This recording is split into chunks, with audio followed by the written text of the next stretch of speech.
Good afternoon to one and all. Today we will discuss on statistical methods for economics. So as per that Cruxton and Coden, so there are some statistical methods to discuss about this.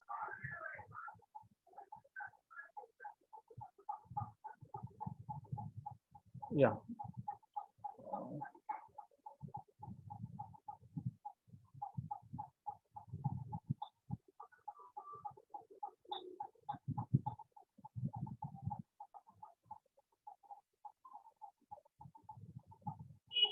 the statistical methods as per that Cruxton and Coden. So there are some statistical methods. So we need to discuss to understand easily when we're doing some research. The first one is that collection of the data. Second one is the organization. Third one is the presentation. Fourth one, analysis. And fifth one is the interpretation. The first one, collection of the data. So what is meant by collection of the data? So collection of the data means that we need to gather some information with regard to some particular variable is called collection of the data.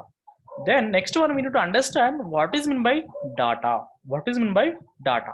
So data means it contains the information. Data contains the information with regard to particular variable.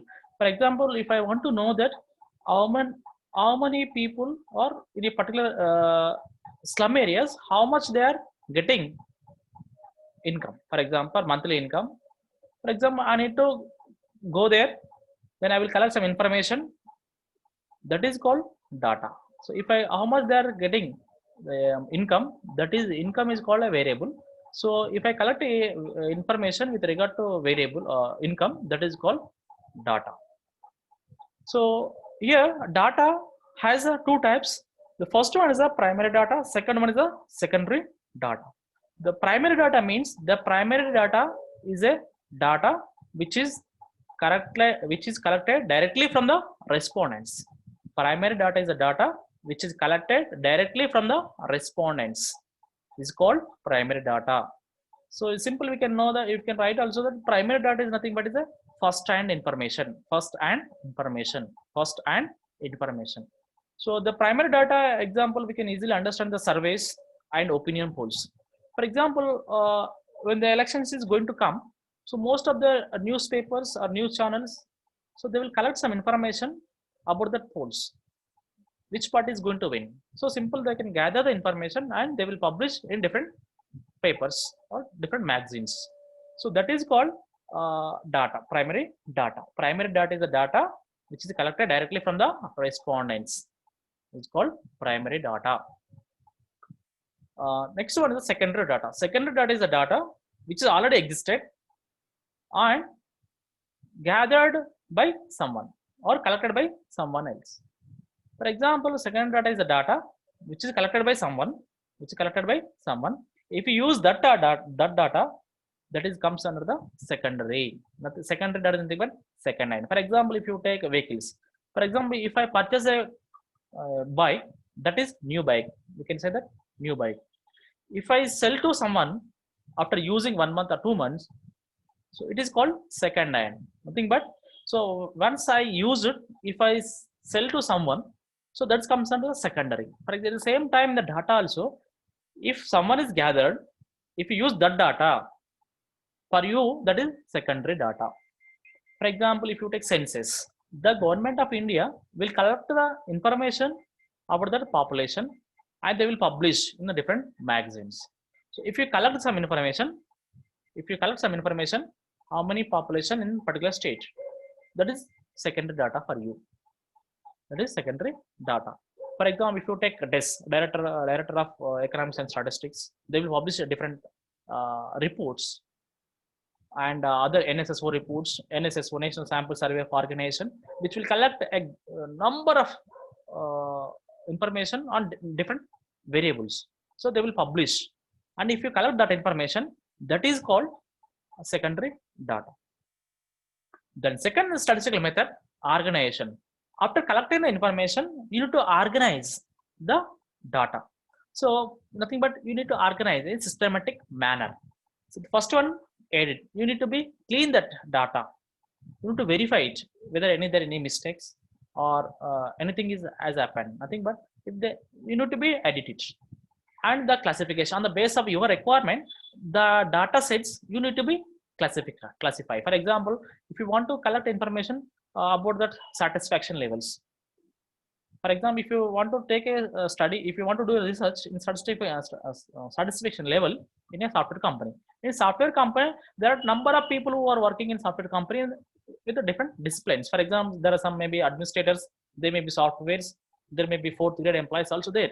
So you need to collect the information with regard to all the employees, but you need to classify as a fourth grade employee or management employees as well as software employees.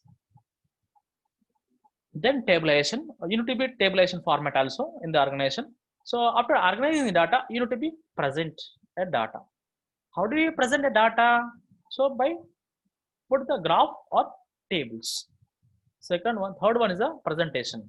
So after collecting the information, you need to be present a data to easily understood to the audience. So after the presenting, in the presentation, you may be present graphs or tables. For example, if you take this is a Ogilvy graphs, this is a histograph graphs, these are dot plots, and there is a bar diagram, this is a pie diagram also will be there. So usually you can understand here the different graphs, and here this is one of the graph. So easily as you can understand, in particular here there is a indicates in the particular year how many art students are there, how many science students, how many commerce students are there in a particular year. So there are different graphs which we can easily understand. For example, if you want to gather information about our college during 2016, how many art students are there, how many science students are there, how many commerce students are there. In the next year, in the B grade, and the B, in the next year 2017, how many art students are there, how many science, how many commerce students are there. So like that, you may gather information and you can present your data in different graphs or tables. So this is one of the types of bar diagram. In the bar diagram, there are different graphs are there, diagrams. See here, for example, if I collect information with regard to the what is your favorite color? If I ask a question, I think, but I want to know that how many the favorite colors. So most of what is the student's favorite color in a particular college? For example, if I say that if I collect information from your class only, so if I ask that what is your favorite color, if you say most of the people will say the red, and some people will say blue, some people will say green and black and pink. So after collecting the information, simple I can put in the graph. Simply I can easily understand, or most of the audience will also easily understand that. So red color, most of the students like their favorite color is red.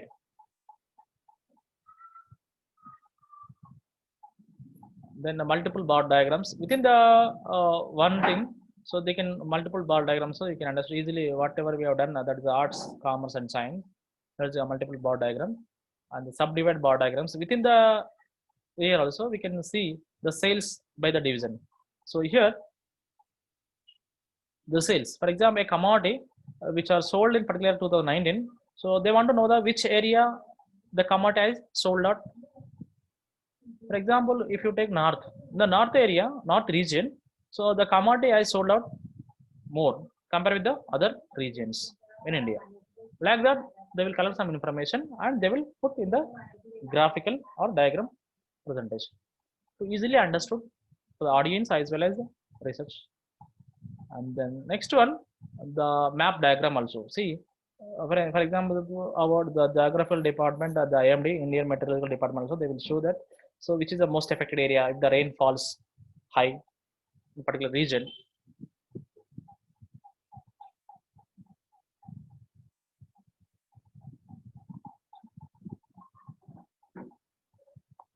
Then after the presentation, you need to you can do the analysis also. For after analysis, so the how the analysis will help.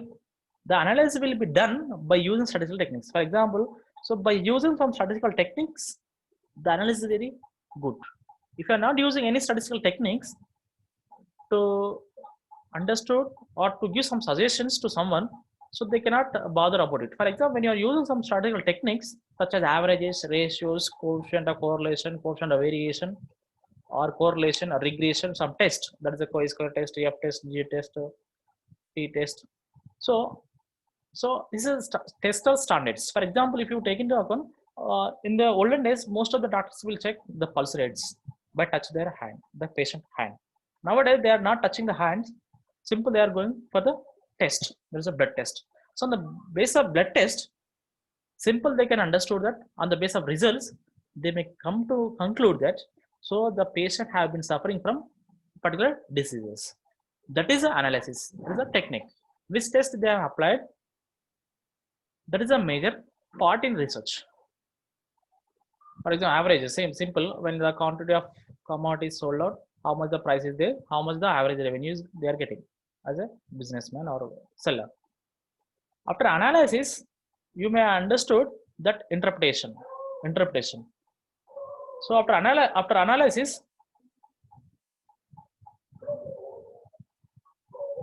the interpretation helps in rational decision making. So simple. After analysis, you may ready to give a policy conclude a policy conclude nothing but decision making.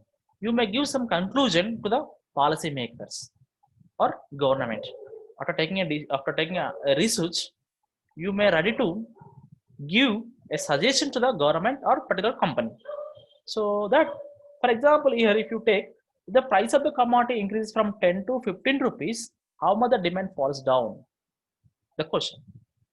For example, if a question is under the price is increased from 10 to 15 rupees, how much demand falls down? So as economic students, we know that when the price increases, automatic demand will be fall down or falls. See, so here, for example, I'm going to give the demand function. There is a QD is equal to 10 minus 2p. That is the demand function. So I will tell you that how the 10 has come, how 2 has come. I will tell you later in the fourth unit or fifth unit. For example, as on the base of data only, the 10 and 2 will become. Then here in the equation of the function 10 minus 2p, if the p is equal to qd is equal to how much? Here qd is equal to 10, 2, the p is equal price is equal to 2.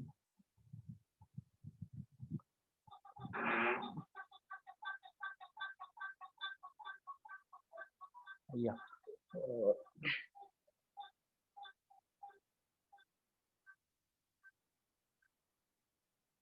Just a minute. Power has come.